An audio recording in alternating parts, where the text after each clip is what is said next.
Hey guys, Koopa Kid here.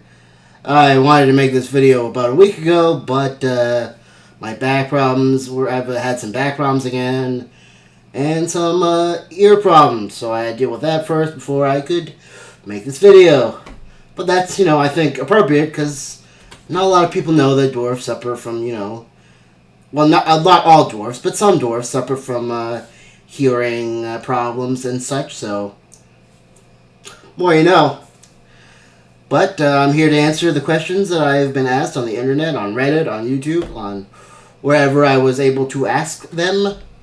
And we will get started. This was asked by multiple people in different ways. But it is, how do I feel about fantasy dwarves? And if I ever play as them in D&D or anything that has them. And do I find them offensive? And no, I don't find them offensive. That's for sure, because it's fantasy, right? There are regular humans in those worlds that can do things that real life humans can obviously do. So I think that's the same thing with dwarves. The one problem I guess I'd have with it is human and dwarf are different things. But even then, I don't know. I always kind of made that joke when I was a kid. I was like, I'm not a human, I'm a dwarf. So that's a little bit of a non-problem, non-issue for me anyway. But I do like to play as them in chances that I get to. When I played WoW when I was younger, I played a dwarf hunter. In D&D, I played a dwarf at least once. And in Overwatch, I actually like playing Torbjorn. I don't know how to pronounce that name properly, and I'm not going to try.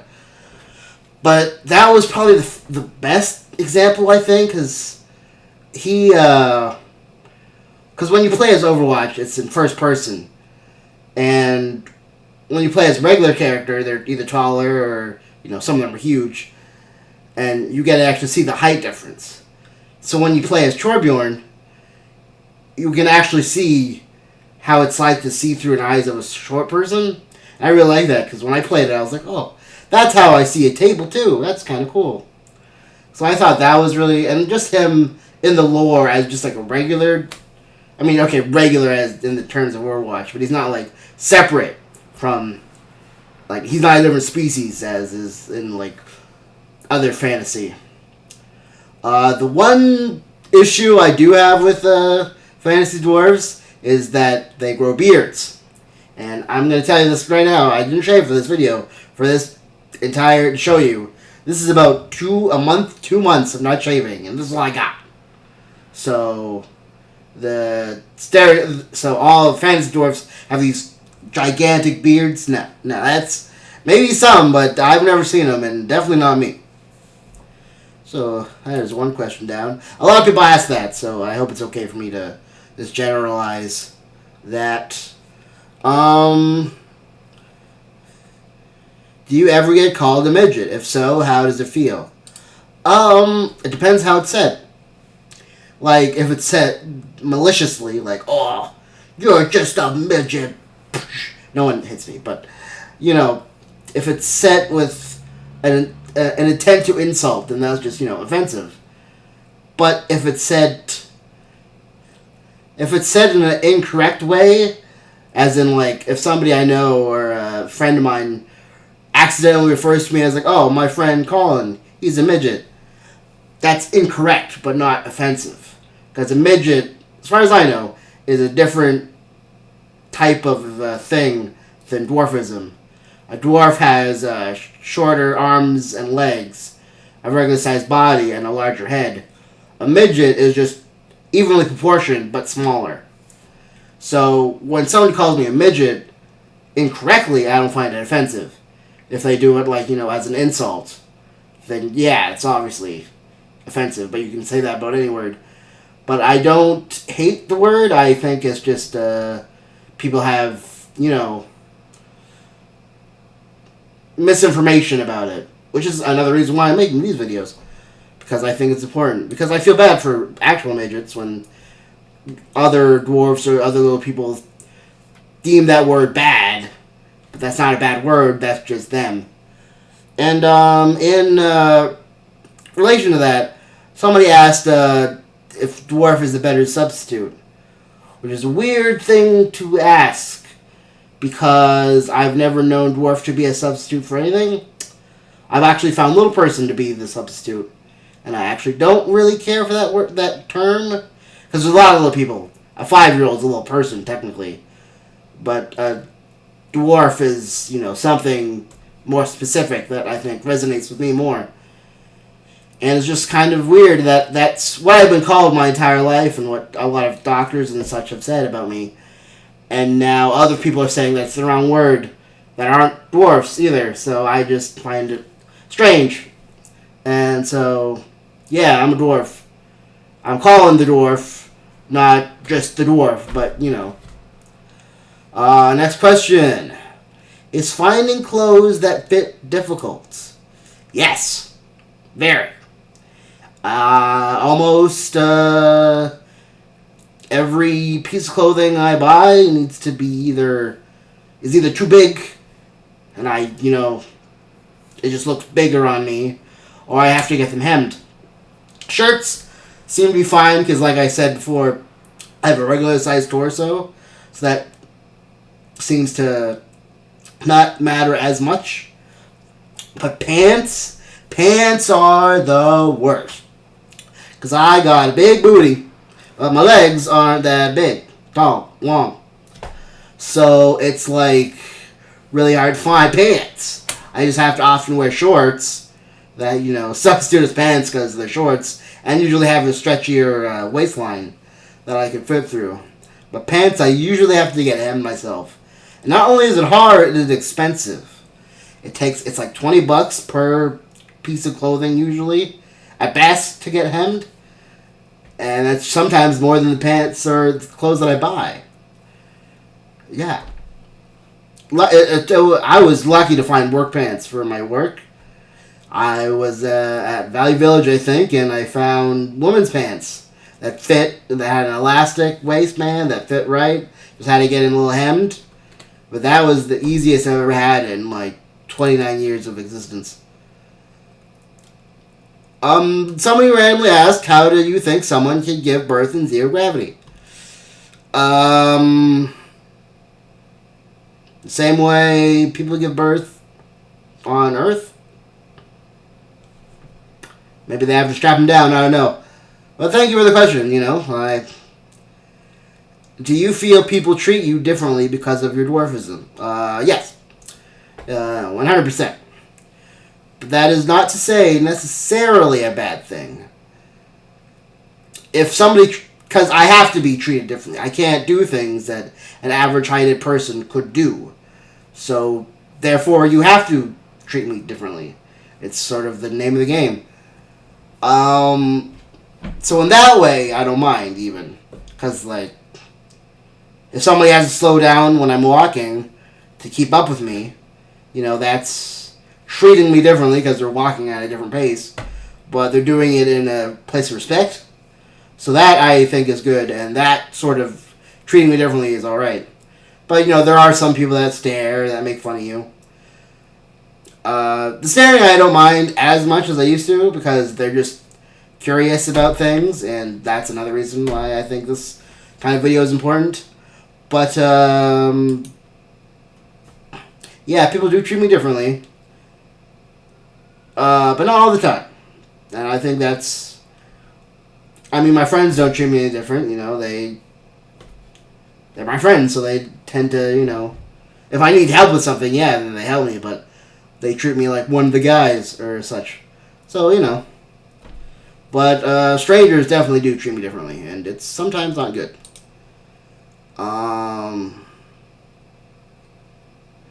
What are some things you wish writers would include or not include when they write characters who have dwarfism?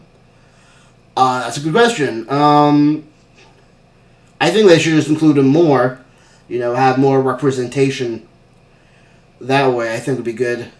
But the more physical, I think what could be added on would be the more physical challenges that dwarfism faces, and not just the height thing, which is important, granted, but the back, the other neck problems, like the problems that normally people don't even know we have. So I think that would be cool. What not to include? I guess when you write him as a joke, that's not cool. Or as if the character does not have any other traits other than being short. I think the pirate, Monty, I believe his name is, I can't remember, in Pirates of the Caribbean sort of falls along this line where he doesn't really say much, but he has a lot of physical comedy. And I think that would be a little something they could, improve on. Sort of like a good example of a character well written is Peter Dinklage's character in Game of Thrones. I never watched it, but I've seen clips, and that's really good. That's I think a fair impression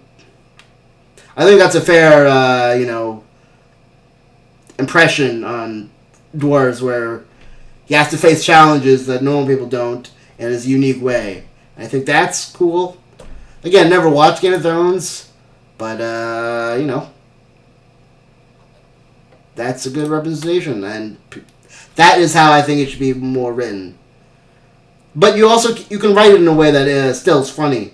Like in Elf, Peter Dinklage character again, they have a funny gag where, I forgot the elf's name, thinks that, Peter Dinklage is an elf from his North Pole, and they have an exchange, and I think that was funny. I think that is a good written humor if you want to have a dwarf as sort of a punchline.